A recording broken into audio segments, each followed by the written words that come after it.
भारत सरकार किसानों की आय दोगुनी करने के लिए हमेशा प्रयास एवं वचनबद्ध है। आइए हम सब गांव के गरीब किसानों के हित के बारे में सोचें और पर्यावरण देश में शुद्ध करें। आप भी पेड़ पौधे अधिक से अधिक लगाइए, देश को महान बनाइए। आओ चले नई दिशा नई उमंग के साथ। मैं सोते जागते देश की तरक्की के बारे में सोचता हूँ। क्या आप भी देश की शक्तिशाली मजबूती के साथ चलना चाहते हैं? तो आइए देश के फौजियों को नमन सलूट अभिनंदन करते हैं। यह देश की रक्षा सुरक्षा करने वाले फौजियों को समर्पित है।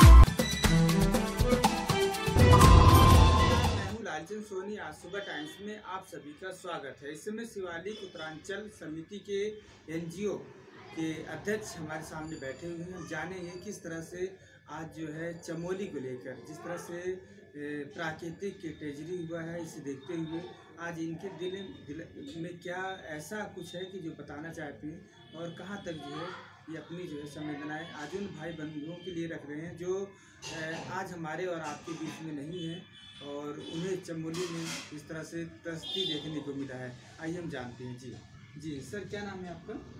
नमस्कार सोनी जी, मेरा नाम है भोला फंसिली जी। मैं सबसे पहले तो चमोली में जो लोग जिन्होंने अपना जीवन निछावर किया वहाँ पर, जिनने वहाँ जीवन बलिदान किया है, जो दिवंगत आत्माएं हैं, पहले तो मैं उनको संवेदना अर्पित करता हूँ और उनके परिवार को सांत्वना देता हूँ कि आप जो है धैर्य से काम लें। ईश्वर जो है सबकी जो है इच्छा को पूरी करता है, उनको अपने पास स्थान दे स्वर्ग में जहाँ वो लोग दिवंगत आत्माएं हों। और उसके बाद मैं ये कहूँगा कि जो चमोली की जो दुर्घटना है वो एक अस्वाभाविक है वहाँ पर, क्योंकि जब सरकार को पता है कि ये पहाड़ कच्चे पहाड़ हैं और ये हिमालयन बेल्ट है, यहाँ पर ग्लेशियर गिरते रहते हैं, पहाड़ों का जो है टूटना जारी रहता है, फिर भी लोग वहाँ पर बड़े बड़े विघटनकारी उसको बांधों को बनाकर अपने फायदे के लिए, बड़े बड़े लोगों के फायदे के लिए उसका गठन करती है, उसको बनाती है। और जैसे टेहरी डैम है, चलो टेहरी डैम तो हिमालयन बेल्ट से काफ़ी दूर है और उससे इतना विनाशकारी हिसाब किताब नहीं बन सकता, लेकिन ऊपर जो उन्होंने बनाया है ये नंदा देवी पर्वत के नीचे जो अभी ये घटना घटी है, इसकी विभत्सता बताऊंगा मैं, क्योंकि वहाँ पर 2 डैम भी बन रहे थे और वो जो 2 डैम बने हैं, एक डैम तो कह रहे हैं कि हमने सुना है, जैसे कि अखबार बोलते हैं, न्यूज़ रीडर जैसे कि न्यूज़ें आती हैं उसमें कि एक 75% तक तैयार हो गया था और एक जो है अभी उसमें बनने वाला था। तो ये जो डैम बने हैं और इसके ऊपर जो ग्लेशियर का पहाड़ टूटा है, जो हिमखंड गिरा है और जिससे कि वहाँ पर तमाम दोनों डैम तो ख़त्म हुए, उनका तो विनाश हुआ ही है, लेकिन वहाँ पर जो मानव अक्षति हुई है, जनहानि हुई है, वो एक असहनीय है। वहाँ कई लोग जो है विस्थापित हो गए हैं, कई लोगों की जानें चली गई हैं और ये उत्तराखंड सरकार और केंद्र सरकार या राज्य सरकार जो भी है, उत्तर प्रदेश या उत्तराखंड और जो भी केंद्र की है, NTPC वगैरह जो भी उसमें हैं एजेंसियां हैं, उनको इसमें पुनर्विचार करना चाहिए कि उस इलाके में ऐसे विनाशकारी डैमों का निर्माण नहीं होना चाहिए।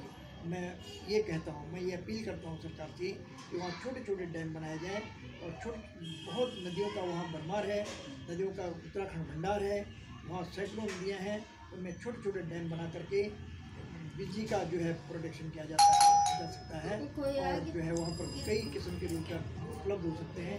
लेकिन हिमालयन बेल्ट ऊपर जो है जहाँ ग्लेशियर वगैरह का खतरा है, वहाँ पर बिल्कुल विनाशकारी डैमों का बनना बिल्कुल बंद किया जाए। पहले पर्यावरण जो है वो गवर्नमेंट को सचेत कर चुके हैं कि भाई ऐसे डैमों का वहाँ गठन न हो, ऐसे निर्माण न हो ऐसे डैमों का, क्योंकि उनको पता था जो है जो भूगर्भ वैज्ञानिक भी हैं, भूगर्भ वैज्ञानिक, उन्होंने भी सरकार को ये आगाह किया था कि ये विनाशकारी डैम मत बनाओ वहाँ पर, फिर भी गवर्नमेंट ने उनकी नहीं मानी और उसका जो है गवर्नमेंट ने जो है निर्माण शुरू कर दिया। अब वहाँ अलार्म लगाने का सिस्टम चल रहा है के लिए जो है, लेकिन वो कोई चीज़ मुझे लग रहा है कि कामयाब नहीं है। हाँ, क्योंकि अगर इस तरह तस्दी आती है हाँ तो जनता को पता लग जाएगा, क्योंकि वहाँ पर क्या है कि जब डैम बनते हैं तो उसके लिए कई टनलों का निर्माण होता है वो टनल जैसे एक टनल अभी जो है उसमें कई जो है मिलियन टन के हिसाब से उसमें मलबा भर गया, उसमें 35-40 आदमी पीछे टनल में फंस गए, वो निकल नहीं पाए, है ना। गवर्नमेंट जो है उनको निकाल नहीं पाई। तो ऐसे जो है कई बार जो है बड़ी ट्रेजिडी हो जाती है। तो गवर्नमेंट के लिए जो जाने गई वो जाने तो गई, उसके बाद उनको कंपनसेट करना पड़ता है, मुआवजा देना पड़ता है, और कई चीज़ की वो होती है। कई जो है इनका पता ही नहीं चलता, उनको परिवार ऐसे रह जाते हैं। जैसे अभी जो है कई तो गांव ऐसे हैं कि जिनका जो है आजकल भी जो है लिंक टूट गया है, संपर्क कट गया है जिनका, और संपर्क करने की वजह से वहाँ रसद भी नहीं पहुँच रही है उनके लिए, तो कितनी परेशानी होगी गवर्नमेंट के लिए। तो ऐसे ही विनाशकारी डैमों का निर्माण रोकना चाहिए और छोटे छोटे डैमों का निर्माण करना चाहिए। सरकार और केंद्र को क्या सहायता करना चाहिए उन विकासशील जो आज हमारे भाई बंधु नहीं रहे, और आप खास तौर से उन्हीं से बिलोंग करते हैं, तो क्या मांग करते हैं, कितनी सहायता करना चाहिए, कैसी सहायता करनी चाहिए? और सरकार भी 24 घंटा जो है कर्मचारी में लगे हुए हैं, रात दिन लगे हुए हैं। जी, ऐसा है कि जो सरकार जो सहायता दे रही है, सुना है अभी जो जैसे हमने समाचार पत्रों के माध्यम से सूचित किया गवर्नमेंट ने, तो वहाँ पर 4 लाख रुपया राज्य सरकार देगी और 2 लाख केंद्र देगी।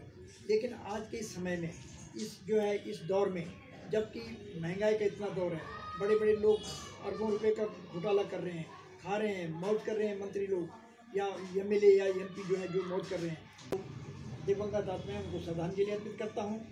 और जो रह गए हैं उनके जो है ये कामना करता हूँ कि जहाँ भी रहें सुरक्षित रहें और सरकार उनका ख्याल रखें। ये मेरी उनके साथ शुभकामना है। और हम अगर कभी वहाँ उनके लिए कुछ कर सकें, उनके लिए उनके गांव के लिए कोई वृक्षारोपण, फल उद्यान, या कोई उनको कोई जो है सामाजिक रूप से कोई और जो है कपड़े सपड़े वगैरह उपलब्ध कराने हों, तो हम वो भी प्रयास करेंगे। तो मेरी उन लोगों के साथ तो जैसे एक क्वेश्चन और करेंगे, केदारनाथ में जिस तरह 2013 में आया, क्या उससे बड़ा उस राज्य से बड़ा नहीं है। इसमें तो मेरे ख्याल से ऐसा है कि कई लोगों का लापता होना, गवर्नमेंट ने उसमें, तो मैं कहूँगा कि गवर्नमेंट की कई लापरवाही हैं उसमें। लेकिन क्या है कि आजकल कोई उजागर नहीं करता।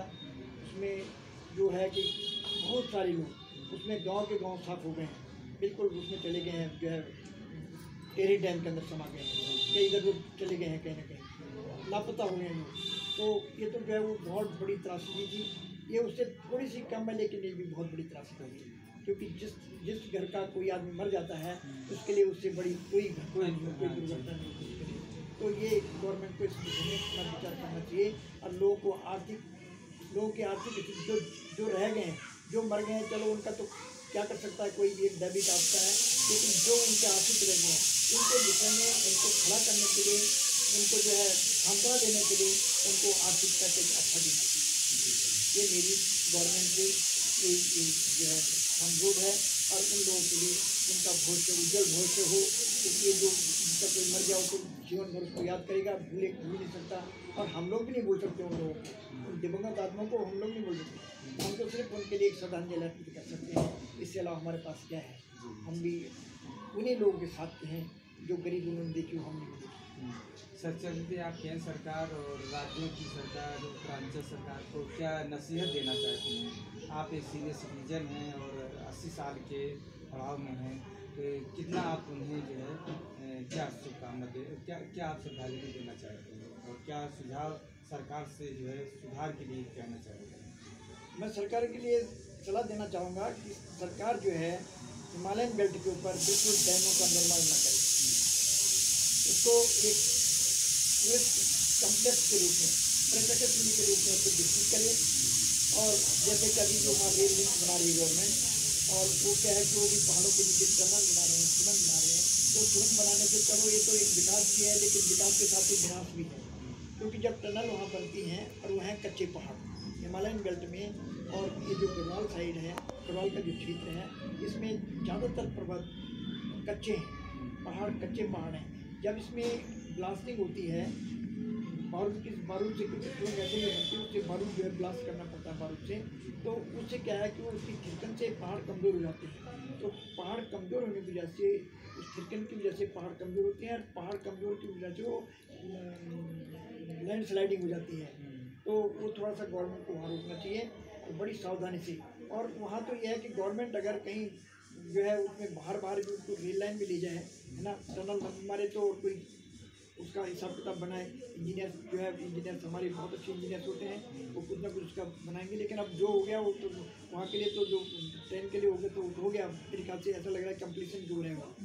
तो एक तो वहाँ पर बिल्कुल डैम न बनाए और दूसरा उसको टूरिस्ट कंप्लीट जो है उसका विकास करें, वहाँ पर रोजगार मिले और भूस्खलन को रोकने के लिए कुछ हिसाब किताब बनाए, ताकि ज़मीन वहाँ की ज़मीन सूख जाती है तो उसको रोकने के लिए कोई ऐसे वहाँ। तो मैं तो एक ऐसा कहूँगा कि क्योंकि उत्तरांचल का विकास जो राज्य सरकार है उससे मुझे संभव लग नहीं रहा है कि उसका उत्तरांचल का कोई विकास इस राज्य सरकार से संभव हो। मैं सरकार से, केंद्र सरकार से एक अनुरोध है मेरा, और उस पर केंद्र सरकार मेरे अनुरोध के ऊपर विचार करे कि जो उत्तराखंड है, उत्तराखंड में एक यूनियन टेरिटरी बनाए, यूनियन टेरिटरी के अंदर उत्तराखंड को रखे, और जब तक उत्तराखंड का कंप्लीट विकास न हो तब तक वहाँ स्टेट गवर्नमेंट को वहाँ न बनाए, क्योंकि स्टेट गवर्नमेंट में बंदरबाट होती है। जितना बजट केंद्र से जाता है तो सब जो है, जो MLAs हैं या मंत्री परिषद है, उनका मंत्री लोग हैं या जो ब्यूरोक्रेट्स हैं, वो सब जो है उसको फंड का मिसयूज करके, और जो ग्राउंड लेवल में जो विकास होना चाहिए था वो बिल्कुल जीरो होता है। वहाँ अगर पीछे हमारे प्रधानमंत्री ने बोला है, राजीव गांधी जी ने, कि भाई वहाँ अगर हम 1 रुपया भेजते हैं तो वहाँ जो है 1 आना लगता है, 1 पैसा लगता है। तो बिल्कुल वो चरित्रार्थ है वहाँ पर कि ऐसे होता है। तो जब वहाँ फंडिंग नहीं लगेगा कहीं से, एक रोड मात्र के विकास से क्या होता है, जब वहाँ पर और अन्य विकास कई हैं, जैसे वहाँ पर बांध की है, फल उद्यान है, कृषि है, भेड़ पालन है, और जो है मधुमक्खी पालन है, और कई और जो है मत्स्य पालन है, कई किस्म के रोजगार वहाँ पर उपलब्ध हैं। स्मॉल स्केल है, वहाँ पर टोकरी बनाने का काम है, दूसरी है ना वुड वर्क है, कई चीज़ें हैं।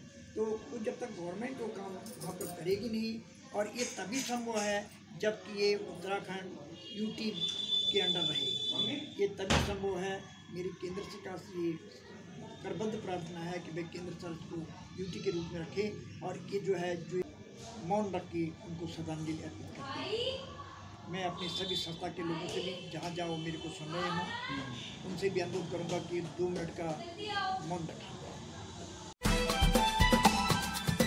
नमस्कार दोस्तों, मेरे चैनल को सब्सक्राइब, लाइक करें और आइकॉन को जरूर दबाएं ताकि आने वाले वीडियो को आपको नोटिफिकेशन मिल जाए। धन्यवाद।